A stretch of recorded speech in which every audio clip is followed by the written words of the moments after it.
My mom sent me a doll as a joke. She knows I'm terrified of those realistic porcelain faces and gets a good laugh out of it. I live in Ohio, but my parents live in New York, so my mom had to send me the doll through FedEx. The doll had red hair, pale skin, and a crack on the left cheek. My mom, as usual, added a note, well, two notes this time, inside the box. "Hey honey, I heard you needed some company. Just kidding, don't be mad." And another note that said, "There you are." Typical. It did get a laugh out of me though. Oh, there's a thing you have to know about my mom. She's obsessed with antique shops. When I was little, we used to go and I used to flip through the many old albums that were there, and it was until much later that I realized they probably came from dead families. Over the years, I collected a photo of a young girl on a swing, being pushed by her father, many black and white portraits, and other things like that. I didn't find them creepy back then. I think I just felt happy knowing that my mom let me buy something. The old people behind the counters would give me my change and I put my photos in a paper bag while my mom waited in line behind me. I felt all grown up. I wanted to grow up. Joke was on me. This is not what I expected it to be like. I lived with other roommates from college, and for the first time ever, I had to purchase my own house cleaning supplies and groceries. One of my roommates is really cool, but the other one never comes out of her room. We find her a little odd. She's an international student from somewhere in Europe and has the coolest accent, but we don't get to talk to her much. We hear her walking around in the middle of the night though. She doesn't understand that here, we don't slam the cabinets shut while the rest of us are sleeping. But she got angry with us when we brought it up, so I glued a dish sponge to the corner of the cabinet door, but I didn't think it through because it doesn't close properly now. But it doesn't make noise at least. I left the box by the door and next to the couch in my living room. I grabbed my bag and left for class, but when I got back, the box was on the dining room table, opened, and as I got near it, "I love, can I have?" my roommate said from the couch, holding the doll with both hands, making it stand on her lap. She never turned to look at me. She seemed too distracted with the doll. I thought it was weird, but I said, "You can keep it in your room if you want, but it's my mom's, so she might want it back eventually." "Yes," she said, seeming as if she was going to say something else, but she never finished, and just sat there. I could swear I heard her humming a song, but I can't be certain. Things got creepy since that day, and all my friends that I tell this story to tell me to leave the house. There's lots of things that have happened, but I'll mention only a few. I got up to go to the bathroom around 3 a.m. one night after holding it in for far too long. So I opened my door, and as soon as I felt the rush of cold air, I beelined to the bathroom and sat on the cold toilet seat. As I was peeing, I noticed a small ball of yarn on the bathroom sink, stained with some type of black ink. I was reaching out to it when I heard pounding, and I mean heavy pounding, on the bathroom door. It wasn't locked, but whoever was outside wasn't aware of it. I yelled out, "Just a minute," assuming that one of my two roommates was about to pee herself, and the pounding stopped. I flushed and reached to the door to open it when the weird roommate pushed me out of the way and grabbed the yarn from the sink. I washed my hands next to the ink that was left behind on the sink. I went back to bed and didn't give it much thought. About 2 days later, I heard some noises next to my bed. Someone was whispering words in a language I hadn't heard before. I sat up and reached for my lamp when my door swung open and shut, but I could barely see a silhouette leaving my room. I turned on the light, and my jacket that was hanging on a hook behind my door was moving from side to side. Someone had just been in my room. I got up and opened my door just in time to see Helenke's door, the roommate that asked me for the doll, close slowly in order not to make any noise. I walked up to her door and knocked, but she didn't respond. I knocked again and again. Suddenly, I heard another door open. It was Stacy's door. I explained to her what happened, and she said that yeah, and signaled me to come into her room across the hall before she told me the rest. She told me that I have to watch out for her because, apparently, Stacy's cell phone had gone missing the week before, but was able to trace it back to here with the GPS locator app. When the alarm went off to locate it, it had been in Helenke's room. Stacy said that Helenke had accidentally grabbed it, thinking it was hers, and apologized, which sort of checked out because Helenke eventually found her own cell phone in the kitchen cabinet, the one with the sponge I glued. Odd things like that kept happening on occasion, some involving the sounds of pacing back and forth in the middle of the night, laughter at random times, and a sheer coldness to the air in the apartment.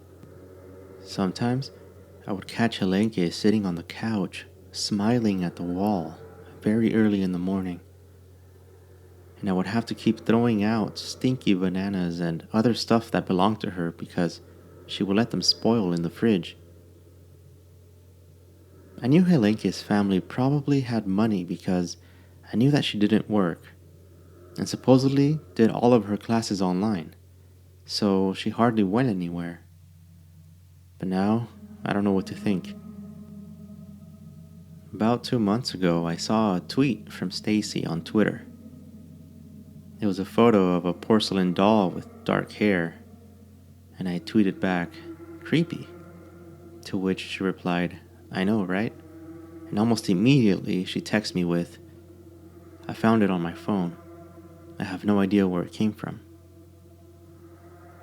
Call it paranoia or fast reasoning, but I put the pieces together crazy fast.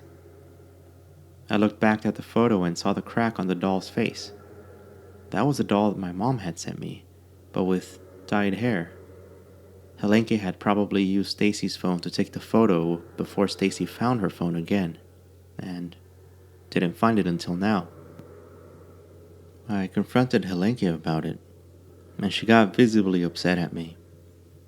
She said that the doll doesn't sleep in her room anymore, and she said it with exactly those words. I didn't know what to tell her, but I yelled at her, calling her a creep and a witch, and I don't know what else I said. Helenke stopped talking to me, but she talked to Stacy sometimes.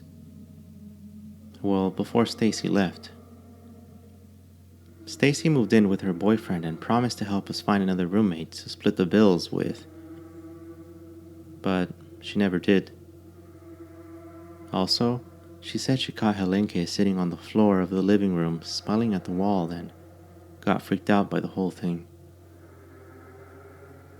Not knowing what to do about my rent situation, I called my mom, and she said she could help me out, but that I should try to sort out the issues with my roommate because, in her words, she was legitimately concerned about my health. I had grown a little distant, that's true. I also stopped feeling hungry. A few days after that, I was staring at the ceiling from my bed around 2 a.m. with episodes of New Girl playing on Netflix on my phone when I heard a cabinet slam shut. Then some dishes got moved around.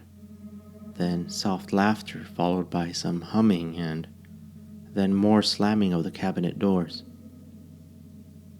I got up ready to let her have it, but as soon as my door creaked open, Helenke ran toward her room, and I caught a glimpse of her and a small dark figure walking behind her.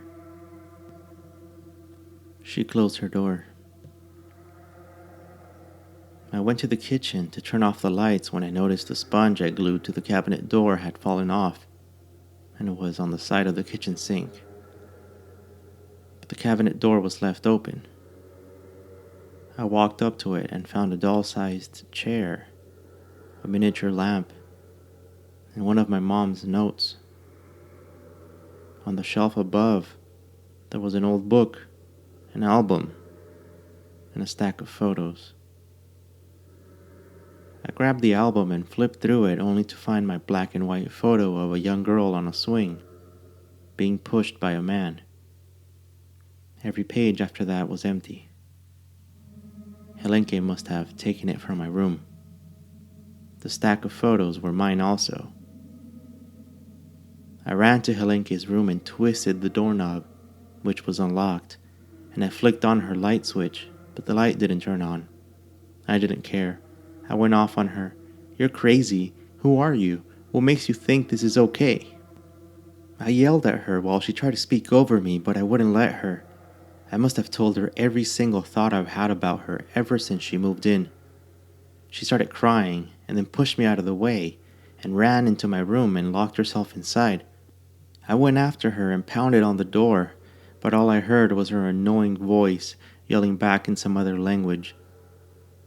I must have spent 10 minutes knocking as hard as I could. Then there were knocks at the front door. I walked over and looked through the peephole only to see a pair of police officers waiting for me to open. I did, and they asked me what the commotion was, and I let them in. I was up until 6 a.m. that night with the police, until Helenke finally opened the door and started answering the police officers' questions. For once, she seemed normal. The police didn't find anything weird about the cabinet, or the fact that she had been stealing things from my room.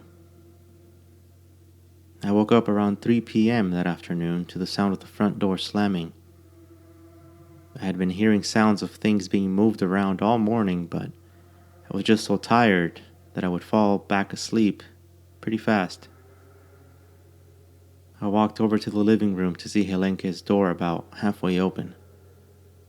It was a Thursday, and I had already missed my classes, so I decided to go out to buy something to eat and come right back. But I ended up visiting Stacy at her new place to talk about the whole thing. So I got back to my apartment pretty late. I didn't want to see Helenke, so I didn't even bother to turn on the lights. I just went straight to my room. I locked the door as always and changed into my pajamas. Then, like clockwork, I heard the cabinet door slam again.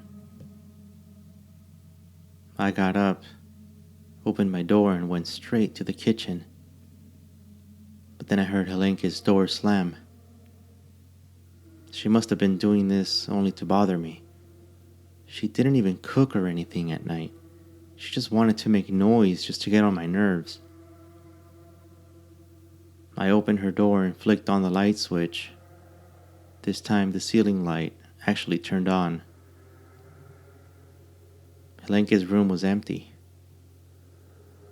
She had moved out and taken everything. Well, not everything. She left my doll.